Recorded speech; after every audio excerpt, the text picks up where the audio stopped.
আমরা জামাতের যে নিবন্ধন বাতিল সহ যা যা করেছি, এই দেশের রাজনীতির প্রেক্ষাপটটা পরিবর্তন হয়ে গেছে 40 বছরের। কেউ স্বীকার করুক বা না করুক, এটা ধন্যবাদ আমাদেরকে কখনো পাইনি। আমি তরিকুল হোসেন থেকে আমার মনোনয়ন জমা দিয়েছি। এইভাবে রাশেদ খান মেনন ওনার ওয়ার্কার্স পার্টি থেকে মনোনয়ন দিয়েছেন, জমা দিয়েছেন। ইনু সাহেব জাসদ থেকে মনোনয়ন দিয়েছেন। এটা হচ্ছে নিয়ম। তো এখানে আমরা আওয়ামী লীগের মনোনয়ন আমরা প্রত্যাশা করি না, নৌকার প্রত্যাশাটা হয়। 14 সালে 18 সালে নির্বাচিত হয়েছে নৌকা নিয়ে, কিন্তু আমার দলের এমপি হিসাবে, তরিকুল হোসেনের দলের এমপি হিসাবে। তো এখানে যে কথাটা বলা হচ্ছে, গ্রহণযোগ্য ব্যক্তিদেরকে দেওয়া হচ্ছে যারা জিতে আসবে, সেই ক্যাটাগরিতে আমি তো 1 নম্বরে পড়ি।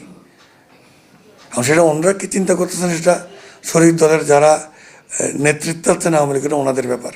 তবে সেখানে আমরা তরিকুল ফেডারেশন একটা জিনিস পরিষ্কার বলতে চাই। আপনারা দেখেছেন মাননীয় ইউনুস সাহেবের শ্রদ্ধা রেখে বলতেছি, ওদের মতো কিন্তু আমরা কথা বলি না, কারণ আমি আমার কর্মে বিশ্বাস করি।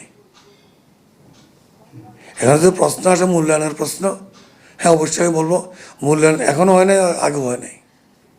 কারণটা হচ্ছে আমরা জামাতের যে নিবন্ধন বাতিল সহ যা যা করেছি, এই দেশের রাজনীতির প্রেক্ষাপটটা পরিবর্তন হয়ে গেছে 40 বছরের। কেউ স্বীকার করুক বা না করুক, এটা ধন্যবাদ আমাদেরকে কখনো পাইনি। তবে একটা জিনিস পরিষ্কার, আগামী দিনের যে নির্বাচনটা, 7ই জানুয়ারি নির্বাচনটা হচ্ছে সংবিধান রক্ষা না শুধু, একই সাথে সাথে অসাম্প্রদায়িক রাজনীতির ধারাবাহিকতা রাখা, এই দেশে জঙ্গিবাদের উত্থান না ঘটা,